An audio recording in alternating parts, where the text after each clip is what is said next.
नमस्कार बच्चों, स्वागत है आपका हिंदी व्याकरण में। तो बच्चों आज हम पढ़ेंगे हिंदी व्याकरण का अध्याय विराम चिन्ह। तो बच्चों इसमें हम जानेंगे कि विराम चिन्ह क्या होते हैं और उनका हिंदी भाषा में जो प्रयोग है वो कहाँ कहाँ होता है। चलिए देखते हैं। तो बच्चों परिभाषा है विराम चिन्ह की, लिखने में रुकावट या विराम के स्थानों को जिन चिन्हों द्वारा प्रकट किया जाता है बच्चों, उन्हें ही हम विराम चिन्ह कहते हैं। दोबारा देखते हैं कि लिखने में रुकावट या विराम का मतलब बच्चों क्या होता है, रुकना, के स्थानों को जिन जिन चिन्हों द्वारा प्रकट किया जाता है उन्हें विराम चिन्ह कहते हैं। ठीक है, तो इनके प्रयोग से वक्ता के अभिप्राय में अधिक स्पष्टता का बोध होता है, स्पष्टता का।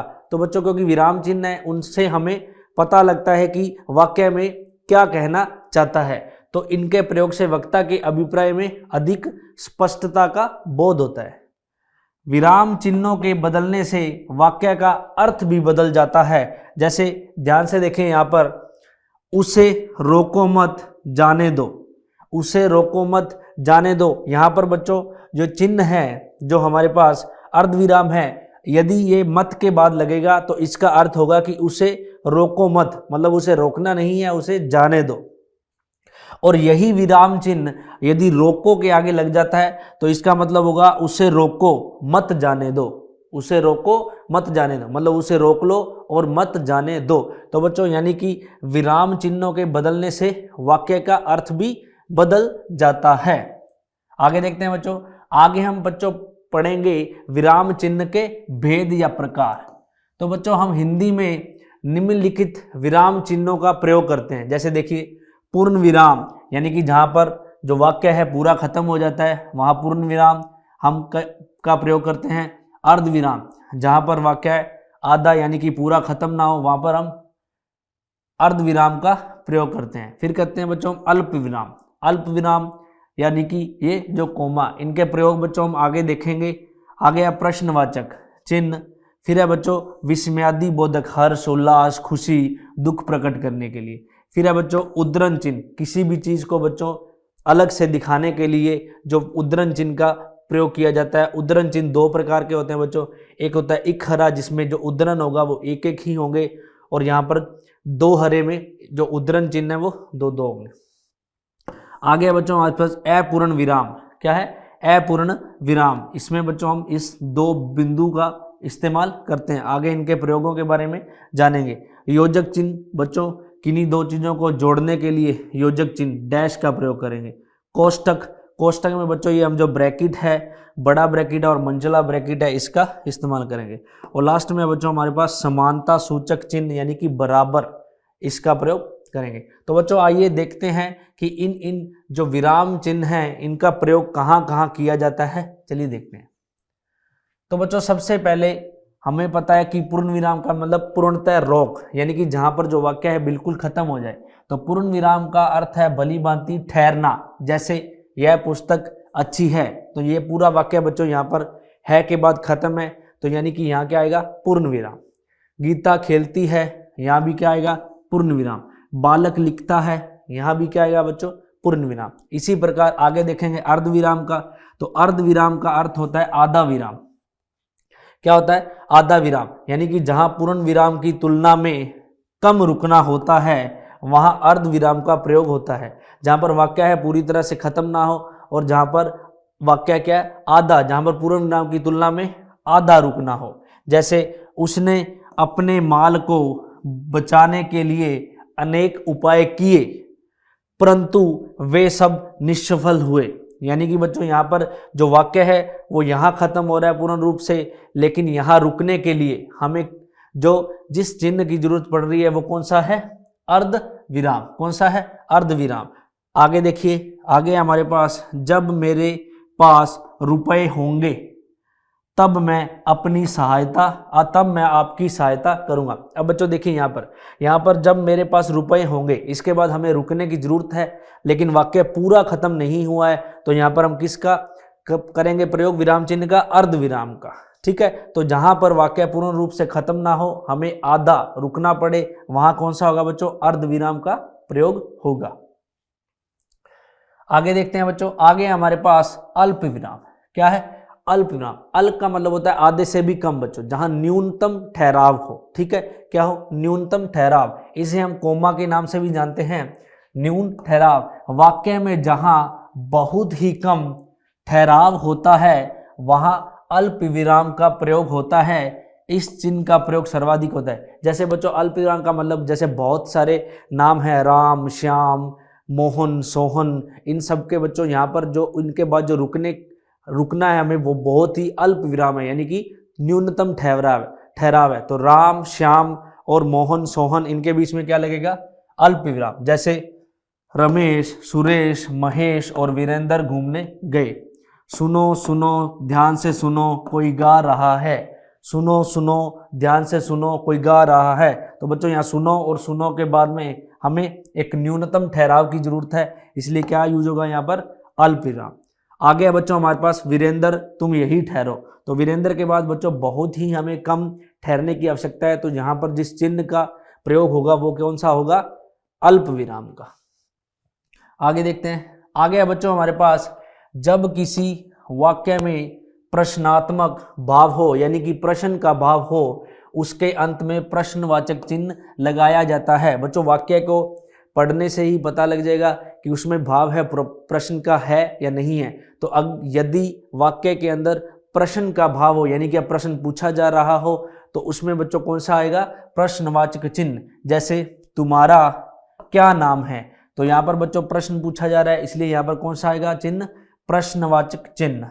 आगे देखिए, आगे है कि क्या आप कल मेरे घर आएंगे? तो यहाँ बच्चों प्रश्न पूछा जा रहा है कि क्या आप कल मेरे घर आएंगे? तो यहाँ पर भी जो चिन्ह लगेगा कौन सा लगेगा? प्रश्नवाचक चिन्ह। आगे देखिए, आगे हमारे पास विस्मयादि बोधक। तो बच्चों विस्मयादि बोधक चिन्ह कहाँ लगता है? जहाँ पर हर्ष, दुख, पीड़ा, कष्ट और आश्चर्यचकित का भाव हो, वहां पर हम क्या कौन सा लगाते हैं? विस्मयादि बोधक का चिन्ह का प्रयोग करते हैं। ठीक है बच्चों, जैसे आश्चर्य, करुणा, घृणा, भय, विवाद, विस्मय आदि भावों की अभिव्यक्ति के लिए विस्मयादि बोधक चिन्ह यानी कि इसका प्रयोग होता है। जैसे ध्यान से देखिए बच्चों, अरे वह अनुत्तीर्ण हो गया। ठीक है बच्चों, यहाँ पर दुख प्रकट किया जा रहा है कि वह फेल हो गया, तो अरे के बाद में रुकना पड़ेगा, तो इसके लिए जिस चिन्ह का प्रयोग करेंगे वो कौन सा होगा? विस्मयादि बोधक। आगे है बच्चों, वाह तुम धन्य हो। वाह तुम धन्य हो, तो यहाँ पर क्या है बच्चों? खुशी प्रकट की जा रही है, यानी कि करुणा, खुशी प्रकट की जा रही है। तो वाह के बाद हमें रुकने की आवश्यकता होगी, और वाह के बाद जो चिन्ह लगेगा वो कौन सा होगा? विस्मयादि बोधक चिन्ह। और विस्मयादि बोधक चिन्ह बच्चों विराम के नीचे क्या, पूर्ण विराम के नीचे क्या लिखती है? बिंदी। आगे देखते हैं, आगे हमारे पास उद्धरण चिन्ह। क्या है? उद्धरण चिन्ह। तो बच्चों किसी भी चीज को अलग से दिखाने के लिए, या किसी वाक्य को, या किसी भी लाइन को, या किसी पंक्ति को अलग से दिखाने के लिए वाक्य में उद्धरण चिन्हों का प्रयोग किया जाता है। और ये दो प्रकार के होते हैं बच्चों, इकहरा और दोहरा। देखते हैं, तो उद्धरण चिन्ह दो प्रकार के होते हैं। एक तो होते हैं इकहरे चिन्ह और एक होते हैं दोहरे चिन्ह। इकहरे में बच्चों जो उद्धरण चिन्ह होता है वो एक एक होता है, और दोहरे में ये दो दो होते हैं।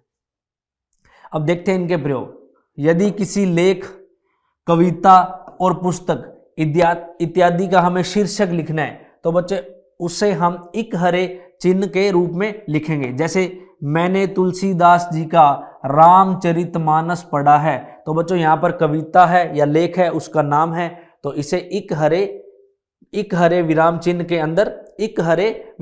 अंदर लिखा जाएगा। आगे देखते हैं, अगला है हमारे पास कि जब किसी शब्द की विशिष्टता सूचित करनी होती है तो इकहरे उद्धरण चिन्ह का प्रयोग किया जाता है। क्या किया जाता है? जब किसी शब्द की विशिष्टता, जैसे मैंने आपको बताया था, किसी शब्द विशेष के बारे में, या किसी पंक्ति के बारे में, या किसी कविता के बारे में अलग से बताया जाए, तो बच्चों वहां कौन सा होगा? इकहरे उद्धरण चिन्ह का। जैसे खाना का अर्थ घर होता है, तो यहाँ पर घर को अलग से, घर की विशिष्टता को अलग से दर्शाने के लिए यहाँ पर किसका हुआ है, इक हरे उद्धरण चिन्ह का प्रयोग हुआ है। आगे देखते हैं बच्चों, तो आगे है कि उद्धरण के अंतर्गत कोई दूसरा उद्धरण होने पर इक हरे उद्धरण चिन्ह का प्रयोग होता है। तो बच्चों उद्धरण के अंतर्गत यानी कि एक ही वाक्य के उद्धरण के अंतर्गत दूसरा उद्धरण भी हो तो वहां पे इक हरे उद्धरण चिन्ह का प्रयोग किया जाता है। जैसे डॉक्टर वर्मा ने कहा कि निराला जी की कविता वह तोड़ती पत्थर बड़ी मार्मिक है। तो बच्चों यहां पर देखिए कि यहां पर उद्धरण के बाद ही उद्धरण है, तो यहां पर जो उद्धरण यूज होगा वो कौन सा होगा, इक हरा। जैसे हमें बताया जा रहा है कि निराला जी की कविता, ये भी अपने आप में विशिष्ट है, तो यहाँ पर दोहरे उद्धरण चिन्ह का प्रयोग हुआ है पूरे में, लेकिन उसके अंदर ही किसी दूसरे विशिष्ट चीज की बात करनी हो तो उसमें क्या लगेगा, इक हरा। जैसे ध्यान से देखिए यहाँ पर निराला जी की कविता वह तोड़ती पत्थर बड़ी ही मार्मिक है, तो लास्ट में बच्चों इसको हमने बंद किया है दोहरे से, लेकिन बीच में इसी के बीच में किसी अलग चीज को दर्शाना है तो उसके लिए क्या होगा, इक हरा उद्धरण चिन्ह। आगे है कि जब किसी कथन को जैसे का तैसा उद्धृत करना हो तब दोहरे उद्धरण चिन्ह का प्रयोग होता है। यानी कि जब किसी कथन को जैसा वो है उसको वैसे का वैसा पूरा ही क्या करना हो, उद्धृत करना हो, तो वहां पर किसका होगा, दोहरे उद्धरण चिन्ह का। जैसे हल चलाने वाले और भेड़ चराने वाले स्वभाव से ही साधु होते हैं। तो बच्चों यहाँ जो वाक्य है उसको वैसे का वैसा लिखा हुआ है जैसे वो है, और इसको प्रदर्शित करने के लिए जिन विराम चिन्हों का प्रयोग किया जाएगा वो कौन से होंगे, दोहरे उद्धरण चिन्ह का। आगे हमारे पास अपूर्ण विराम। क्या है, अपूर्ण विराम, यानी कि दो बिंदियां। तो अपूर्ण विराम क्या होता है देखते हैं। अपूर्ण विराम बच्चों चिन्ह विसर्ग की तरह दो बिंदुओं के रूप में होता है, जैसे कि हमने आपको बताया, और इसलिए कभी कभी विसर्ग का भ्रम होता है, फलतः इसका प्रयोग कम होता है, क्योंकि बच्चों इससे क्या है, विसर्ग का भ्रम ना हो, यानी कि इसे विसर्ग ना समझा जाए इसलिए जो इसका प्रयोग है बहुत ही कम होता है। अपूर्ण विराम का स्वतंत्र प्रयोग किसी शीर्षक को उसी के आगे स्पष्ट करने में होता है। ठीक है बच्चों, जैसे यहाँ पर आपने देखा कमायनी, तो इसको अगर हमें आगे इसको कमायनी को आगे स्पष्ट करना है तो इसके लिए हम यहाँ पर बीच में जिस विराम चिन्ह का प्रयोग करेंगे बच्चों वो कौन सा होगा, अपूर्ण विराम। जैसे आगे विज्ञान है और विज्ञान को स्पष्ट करने के लिए वरदान या अभिशाप, तो बच्चों यहाँ पर बीच में जो विराम चिन्ह आएगा वो कौन सा होगा, अपूर्ण विराम। आगे देखते हैं, आगे है बच्चों हमारे पास योजक चिन्ह। योजक नाम से ही पता लग रहा है बच्चों, किन्हीं दो शब्दों को या वाक्यों को जोड़ने के लिए। तो योजक चिन्ह का प्रयोग निम्नलिखित परिस्थितियों में किया जाता है। पहला है कि जब दो विलोम शब्द के बीच योजक चिन्ह का प्रयोग होता है, जैसे रात दिन दोनों क्या हैं बच्चों, विलोम है, और बीच में इसके क्या है, योजक चिन्ह है। यश और अपयश दोनों क्या है, एक दूसरे के विलोम है, और बीच में किसका आ रहा है, योजक चिन्ह। आना और जाना दोनों क्या है, विलोम शब्द हैं, और बीच में क्या है, योजक चिन्ह का हम इस्तेमाल करते हैं। और बच्चों ये तो था जब दोनों ही क्या हो, विलोम हो। आगे देखिए द्वंद्व समास के बीच, द्वंद्व बच्चों समास में हम देखेंगे कि जो द्वंद्व समास है उसमें जो क्या होता है, दो समान क्या है, द्वंद्व समास के बीच में योजक चिन्ह का प्रयोग किया जाता है। ठीक है, तो द्वंद्व समास के बीच भी किसका प्रयोग किया जाता है, योजक चिन्ह का प्रयोग होता है। जैसे माता पिता, भाई बहन और गुरु शिष्या, ये सभी क्या हैं, द्वंद्व समास के उदाहरण है, और इनके बीच में किसका किया जाता है प्रयोग बच्चों, योजक चिन्ह का प्रयोग किया जाता है। आगे है कि दो समानार्थी शब्दों की पुनरुक्ति के बीच में भी इसका प्रयोग होता है, यानी कि दोनों ही शब्द क्या हो, समान हो, एक शब्द की पुनरुक्ति हो रही है दोबारा, तो बच्चों वहां भी योजक चिन्ह का प्रयोग होता है, जैसे घर घर, रात रात और दूर दूर। ठीक है, आगे चलते हैं। आगे है जब विशेषण पदों का प्रयोग संज्ञा के अर्थों में होता है, यानी कि जब विशेषण पदों का प्रयोग संज्ञा के अर्थ में होता है, जैसे भूखा प्यासा, तो इनके बीच में भी क्या आएगा, योजक चिन्ह। थका मांदा, लूला लंगड़ा, इनके बीच में क्या आएगा बच्चों, योजक चिन्ह का प्रयोग होगा। आगे हमारे पास कि गुणवाचक विशेषण के साथ यदि सी का संयोग हो तो उसके बीच में भी योजक चिन्ह का प्रयोग होगा। जैसे छोटा सा, नन्ही सी, बड़ा सा, इन सब के बीच में किसका प्रयोग होगा बच्चों? योजक चिन्ह का। छोटा सा, नन्ही सी, बड़ा सा, तो बच्चों ये क्या होगा? इनके बीच में, सब के बीच में क्या यूज होगा? योजक चिन्ह का प्रयोग होगा। आगे है कि दो प्रथम द्वितीय प्रेरणार्थक के योग के बीच में भी योजक चिन्ह का प्रयोग होता है। जैसे देखिए, करना, करवाना, जीतना, जितवाना, पीना, पिलवाना, खाना, खिलवाना, मरना और मरवाना, इन सब के बीच में भी किसका प्रयोग होगा बच्चों? योजक चिन्ह का प्रयोग होगा। आगे है हमारे पास कोष्ठक यानी कि ब्रैकेट, कोष्ठक का प्रयोग। तो बच्चों हमने गणित विषय में देखा है कि 3 प्रकार के ब्रैकेट होते हैं, जिसमें ये होता है हमारा छोटा ब्रैकेट, ये होता है मंझला ब्रैकेट और ये होता है बड़ा ब्रैकेट। तो देखते हैं इनका प्रयोग। तो जब किसी भाव या शब्द की व्याख्या करना चाहते हैं किंतु उस अंश को मूल वाक्य से अलग ही रखना चाहते हैं तो कोष्ठक का प्रयोग किया जाता है। जैसे बच्चों ध्यान से देखिए, उन दिनों में सेठ जयदयाल हाई स्कूल। अब बच्चों ये हाई स्कूल के बारे में बताया जा रहा है कि अब ये इंटर कॉलेज है, लेकिन इसको मूल वाक्य से अलग रखना है तो इसको किस में लिखेंगे? कोष्ठक में लिखेंगे। तो हिंदी अध्यापक था, तो उन दिनों में सेठ जयदयाल हाई स्कूल, अब इंटर कॉलेज में क्या थे? मैं हिंदी अध्यापक था। नाटक या एकांकी में निर्देश के लिए कोष्ठक का प्रयोग होता है। जैसे राजा का प्रवेश, पटाक्षेप, इनमें सब में भी क्या होगा? कोष्ठक यानी कि ब्रैकेट का प्रयोग होगा। आगे बच्चों हमारे पास कि किसी वर्ग के उपवर्गों को लिखते समय वर्णों या संख्याओं को किसमें लिखा जाता है? कोष्ठक में लिखा जाता है। जैसे क या ख हो, नंबर लिखना हो 1 या 2, या इस प्रकार प्रथम या द्वितीय लिखना हो, इस सब में क्या होगा बच्चों? कोष्ठक का प्रयोग होगा। आगे बच्चों हमारे पास प्राय बड़े और मझोले कोष्ठकों का उपयोग गणित के कोष्ठक वाले सवालों को हल करने के लिए किया जाता है। ये हम गणित विषय में सामान्य तौर पर देखते हैं। आगे बच्चों हमारे पास समान, समानता सूचक या तुल्य सूचक चिन्ह का प्रयोग, यानी कि बच्चों जो हमें बताता है समानता के बारे में, दोनों पक्ष क्या हो? समान हो।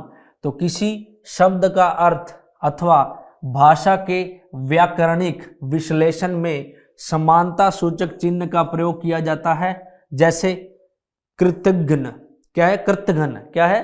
कृतघ्न। कृतघ्न का मतलब होता है उपकार न मानने वाला। तो बच्चों ये बराबर है, यानी कि कृतघ्न है जो, इसका जो अर्थ है वो किसके बराबर है? उपकार न मानने वाले के। आगे है बच्चों हमारे पास तपय प्लस वन, यानी कि तपय और वन में संधि होने से बना है हमारे पास तपोवन। क्या बना है? तपोवन। उसी प्रकार पुनः प्लस जन्म, तो ये बराबर होगा पुनर्जन्म के, और क्षिति बराबर होगा पृथ्वी के। तो बच्चों ये बता रहा है कि एक पक्ष यानी कि बायां पक्ष वो बराबर है, समान है, यानी कि इसके दाएं पक्ष के। तो यहाँ पर किसका प्रयोग होगा? समानता सूचक विराम चिन्ह का प्रयोग होगा। तो बच्चों इसी के साथ जो हिंदी व्याकरण का अध्याय है विराम चिन्ह, वो यहीं समाप्त होता है। इस अध्याय में बच्चों हमने जाना कि विराम चिन्ह क्या होते हैं और हिंदी में, हिंदी भाषा में उनका हमें प्रयोग कहाँ कहाँ करना होता है। तो बच्चों मिलते हैं हिंदी व्याकरण के अगले अध्याय में, तब तक के लिए धन्यवाद।